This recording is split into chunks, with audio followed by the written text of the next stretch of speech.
آیت اللہ قاضی طباطبائی جو علامہ طباطبائی کے استاد ہیں، آیت اللہ عظمہ بہجت کے استاد ہیں، 40 سال بہت ہوتے ہیں، یہاں سے 40 دن میں آدمی پریشان ہو جائے، 40 سال کچھ مکاشفہ نہیں ہوا، 40 سال کے بعد کچھ کھلا، تو اتنا کھلا کہ خود توحید کے پہاڑ بن گئے، کہ جب بھی کوئی مولا کائنات کے حرم میں سوال کے لیے آتا تھا تو اندر سے جواب آتا تھا قاضی کے پاس جاؤ، اس مقام پہ پہنچے۔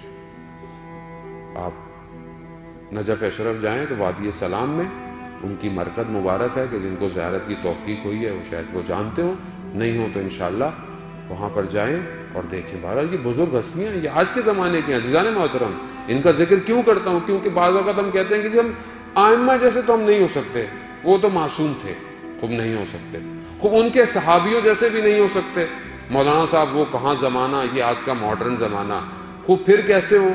کم از کم اپنے ایرا کے، اپنے زمانے کے علماء جیسے تو ہو سکتے ہیں ہم لوگ، یہ بھی اسی زمانے کے لوگ تھے۔ کہ آیت اللہ قاضی طباطبائی کے لیے یہ مشہور ہے کہ ان کی والدہ نے بولا کہ دسترخوان پہ کہا کہ تمہاری جو زوجہ ہے اس کی بہن کا رشتہ آیا ہے، تمہاری نظر میں وہ کیسی ہے؟ اس کو کہا میں نے اسے کبھی دیکھا نہیں۔ کہا 18 سال سے ایک ہی دسترخوان پہ کھانا کھا رہے ہو، تم نے اسے دیکھا نہیں؟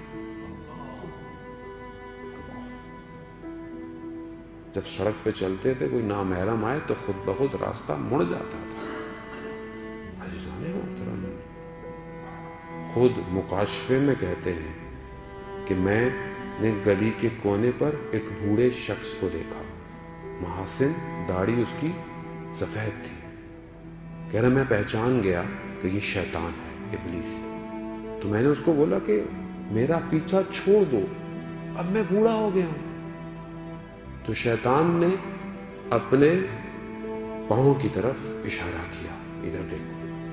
تو دیکھا، وہاں کیا دیکھا کہ ایک پہاڑی ہے، اس کی چوٹی ہے، یعنی اونچائی پر، اس چوٹی پر کہتے ہیں کہ میں کھڑا ہوا ہوں، یعنی اونچائی پر کمال تک پہنچا ہوا ہوں۔ تو شیطان نے اشارہ کیا کہ اس چوٹی کے برابر میں کھائی ہے، اگر ابھی بھی تم نے ذرا سی غفلت کی میں تمہیں نیچے پھینک دوں گا۔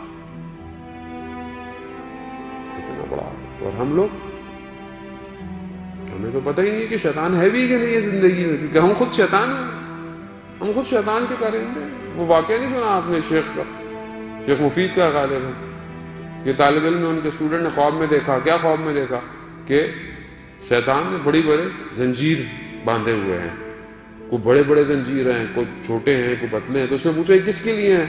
کہا کہ یہ سب سے مشکل بڑے، جیسے جہاز کو ہینگ کرنے والے اتنے بڑے بڑے، یہ فلانے تمہارے استاد کے لیے، اور یہ اس کے لیے، یہ اس کے لیے۔ کہا تو یہ استاد کے لیے؟ کہتا ہاں تمہارے استاد کے لیے، مگر اس نے پھر بھی وہ توڑ دیا۔ تعجب کیا اس نے؟ کہا میرے لیے؟ کہتے تمہارے لیے زنجیر کی ضرورت نہیں ہے، تم ایسے ہی آ جاتے ہو۔ صبح اپنے استاد کے پاس گیا، کہا کہ مجھے واقعہ بتائیں، میں نے خواب دیکھا ہے۔ کہا صحیح کہا؟ کہا کیا کہا؟ کہا کہ گھر میں فاقہ تھا، پیسے نہیں تھے، مگر میرے پاس کچھ خمس کے پیسے پڑے ہوئے تھے، تو میں نے سوچا قرض لے لوں، جب آئیں گے دے دوں گا۔ جیسے ہی میں بازار تک تو چلا گیا، لیکن دکان تک پہنچا تو مجھے یاد آیا کہ اگر میں اسی حالت میں مر جاؤں تو کس کو کیا پتا چلے گا کہ میں نے کچھ قرض لیا تھا یا نہیں لیا تھا۔ کہتا ہے میں واپس آ گیا۔ شیطان کہتا ہے وہ اتنی مضبوط زنجیر کو توڑ دیا۔